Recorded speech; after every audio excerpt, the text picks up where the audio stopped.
Hello there, this is Max from maxjancar.com. In this video, I'm gonna talk all about no contact. So by the end of the video, you will learn what the no contact is and isn't, its benefits, its intricacies, all the ins and outs, and of course how to apply it to your breakup. So let's get right into it. So let's start off with what no contact even is. No contact is arguably the most effective way to recover from your breakup, reinvent yourself and grow as a person, and get into a position where you have the best possible chance of getting back together with your ex. So basically, the no contact rule helps you spiritually, physically, and emotionally distance yourself from your ex, and it translates to cutting them out of your life. So from now on, you don't call, message, or engage with their social media anymore. You, in fact, quietly should unfriend and unfollow them. You shouldn't go to places where you'd have an accidental encounter with them. You don't wish them happy birthday, happy Valentine's Day, Christmas, Hanukkah, whatever anymore. You don't even express your condolences if one of their friends or family members dies. You hide every reminder of them that's within your control. You avoid going to places that can elicit some sort of a memory about your ex, which can then reopen your breakup wounds and make it so much harder for you to heal. And finally, you throw away or return everything your ex gave you. Now, if you're not in a spot where you can emotionally get yourself to do that, it's also fine to lend those things to a friend for safekeeping until you moved on. Now, there is one caveat to the whole no contact rule when you're trying to get your ex back, and that is after you break up, but still before you actually go no contact, you should tell your ex that you want them back, that you're still interested in them. You should express basically what you feel towards them in an unexpected sort of way, of course. So you shouldn't expect any sort of a specific response from them. You should just put yourself out there, put your truth out there, and see where things go. If your ex is receptive and kind of reciprocates whatever you've told them or whatever you've done, invite them on a date and forget about no contact, because in that case you don't need to do it. Instead, I would actually refer you to my video on getting an ex back instead. Now, if on the other hand your ex is unreceptive and cold towards you, or if they blocked you, ghosted you, or rejected you, in that case you have basically no choice but to continue with no contact, because believe me, the more you're gonna chase after your ex, the more you're gonna turn them off, and well, in the end you'll basically kill off all of your chances of rekindling things because you just didn't stick with no contact. So now let's talk about how long should no contact last. Now, there's a lot of theories out there. A lot of very famous experts say that you should withhold contact from your ex from 21 to 90 days at most. And then actually, even if you were the dumpee, reach out to them. And I'm gonna be honest, man, this never made sense to me. This whole theory about time-limited no contact, I think it's just really, really dumb. And just hear me out. First of all, doing time-sensitive no contact only incentivizes you to wait on your ex. Wait until you're allowed to contact them. Wait until the X day period or X day mark is reached. And that kind of makes you avoid any real self-improvement work. Usually people will just wait for their ex and that's it. The second reason why I think these time-limited no contact stuff are, well, bullshit, is because your ex left you because they wanted less of you. At least that's the case with like 90% of the people who watch my videos, who read my articles. Now, answer me this. Why would your ex even consider getting back together with you if you, after 30 days or so, started to chase after them again? Like, that was what you've been doing before, and it led to the result of the breakup. So how are you gonna get a different result this time?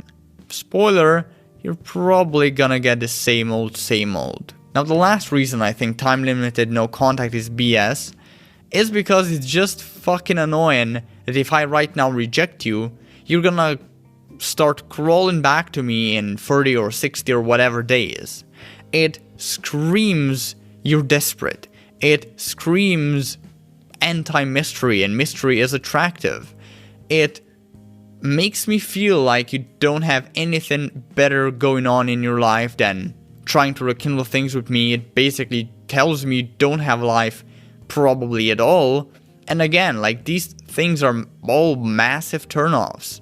So that's why I never understood the whole 30, 60, 90 day no contact stuff. What I recommend people to do instead, and what I found is more effective, is doing something called indefinite no contact. Now, this rule is the equivalent of letting your ex go and walking away for good.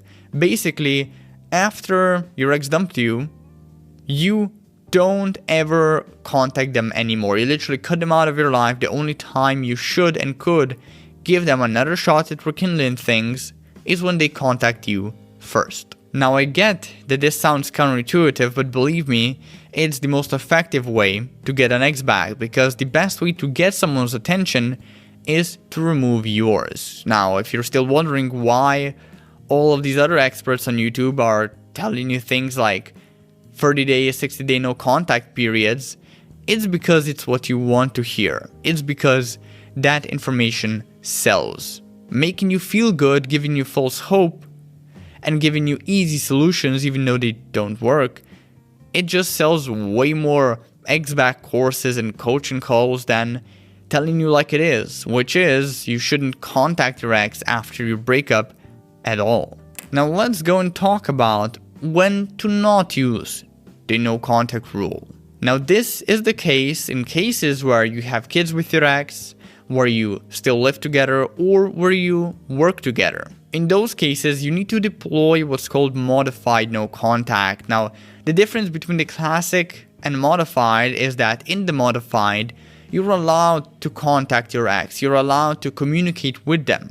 However, those instances of communication should only revolve around the topic at hand, so work, kids, and some sort of a living arrangement perhaps.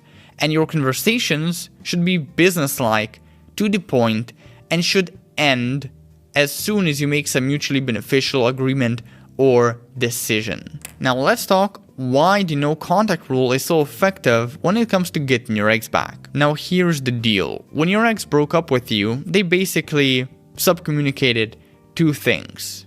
A, my attraction for you dropped, and B, I don't want you in my life in the same capacity that you want me in your life. And these things are usually a direct result of you chasing and pursuing your ex, being a pleaser, and just simply being needy in general. So right now, your dynamic is arguably your ex has all the power, you have none. Now, the no contact rule helps you rebalance this dynamic.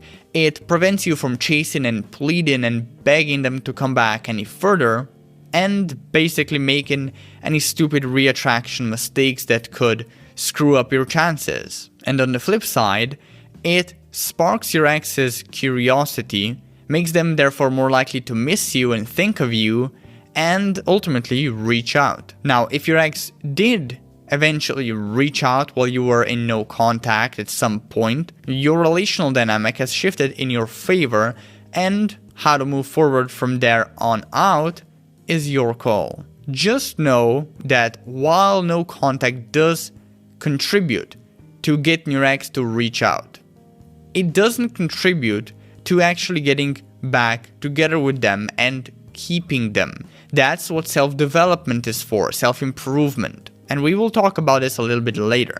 But right now, just know that you need to couple no contact with genuine self-improvement, investing in yourself, to actually stand a chance, a good one, when it comes to getting your ex back and rekindling your relationship.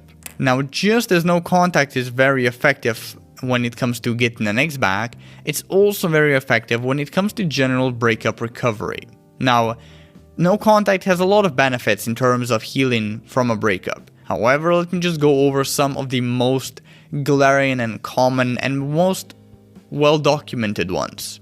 So first of all, it lessens negative, intrusive, and obsessive thoughts. The longer you stay in no contact, the less thoughts like that you'll have in your mind, and of course, as a result, the better you will feel, the more at peace you will be. Then it makes it easier for you to find yourself again, to figure out what you value, what you don't value, and then it also helps you simply look at your breakup in a more down-to-earth way. Like, you don't think about your ex as this special, ungodly being that you have to chase after, you have to win back, and basically you don't see them anymore as the love of your life. However, you see them in a more realistic way, like as a person with their own set of flaws and maybe incompatibilities, and suddenly what happens when you start to see your ex like that is that the whole relationship ending, it just isn't the end of the world anymore. And you, therefore, feel so much calmer and more at ease because of it. Because there is no pressure on your shoulders anymore that you've got to rekindle this relationship, or that it was so special and that you can't ever cultivate a better one or a different one. And of course, analogous to this point, no contact makes you see that you don't need your ex to be happy, that you have everything right now inside of yourself to be actually happy. In fact, not only do you not need your ex, you don't need anyone else, any external thing even, to be happy. Now let's talk about what actually breaks no contact. And here's the deal. Generally speaking, it's best if you don't talk to your ex and just stick to no contact. But like, what about incidents, special events, or some sort of an emergency? What do you do in those cases? Does reaching out then mean you broke no contact, or that you did not break no contact? And to get to the bottom of questions like that, to determine whether a certain action actually broke no contact or not, you need to determine whether your intentions when you somehow communicated with your ex, was it needy or was it non-needy? For example, if your ex wished you a happy birthday and all you said was thanks because it's simply a kind and, well, respectful gesture, then in that case you did not break no contact. Your intention was non-needy. However, if your ex wished you a happy birthday and you actually opened up a conversation with them and tried to cajole, force, manipulate, or kind of persuade them into a relationship or to give you another shot, in that case, what you've done is that you were needy. Your intentions were needy, and therefore you did break no contact. Now, what do you do when you break or when you keep breaking no contact? So, first things first. Don't fuss about it. Sure, it sucks that you've lost your streak, but like, it's not the end of the world. Just get back on your high horse and start again. And also, what's a really good tip here is to also try to discern the things that contributed to you breaking no contact and try to limit them in the future. Obviously, you need to be brutally honest with yourself when you're doing this. So that's what makes it very, very emotionally difficult. So how to respond if you want your ex back? If your ex reached out at some point, I guarantee they're probably still interested in you, especially if they don't want to talk about anything related to logistics like kids, pets, living arrangements, chores, things of that nature. So in that point, all you have to do is engage in a 2 to 3 message long conversation, maybe like a 5-minute phone call if you're on the phone, and then simply ask your ex out on a date and take it from there. Say something like, "It's nice to hear from you. I'd love to see you. When are you free to get together?" And then let your ex respond. And how to handle those responses? Well, if you wanna know about that, I urge you to click right now on the link above. There's my video on getting an ex back, and in there, I will go over in detail about how to respond to your ex when you invite them out, and basically how to rekindle your relationship once you get them on a date. Now, if you decided to move on, here's how I would respond if your ex reached out. I would simply say, hey, nice hearing from you, but guess what? I'm right now still healing, still in the process of healing, and I would really appreciate if you can give me some space. Now, that's just one way you can do this. There's of course also just ignoring your ex, blocking them, being an asshole to them, which I don't recommend. There's a bunch of ways to do it. The point is, you always want to have just one single goal in mind in this case, and that is to limit as much contact with your ex as possible, and try to, as much as possible, also like cut them out of your life in every facet of it. Now, one more thing that I almost forgot, what you can also do if you just want to move on yet your ex contacts you, is like when you try to get them back, just engage in a short conversation, a short phone call or whatever, and then when there's a certain time period has passed, let's say again 2 to 3 messages, or let's say 5 minutes if you're on a phone call, simply tell them that you've got to run, and you end the conversation and again go back to no contact. Now, before I end things off, I want to make 2 very important notes. The first one is to always couple, as I already mentioned, self-improvement with no contact. So work on yourself, like get a healthy diet going on, maintain a healthy diet, get quality sleep, don't forget to exercise, to clean yourself up, to keep your mental and physical hygiene in check, to take care of your well-being, to love yourself, to invest in things like therapy and your hobbies and your friends, to not suffer alone, things of that nature. You want to, as much as possible, invest in yourself, because that's really what will make this whole no contact experience worth it and give you the kind of results that you want.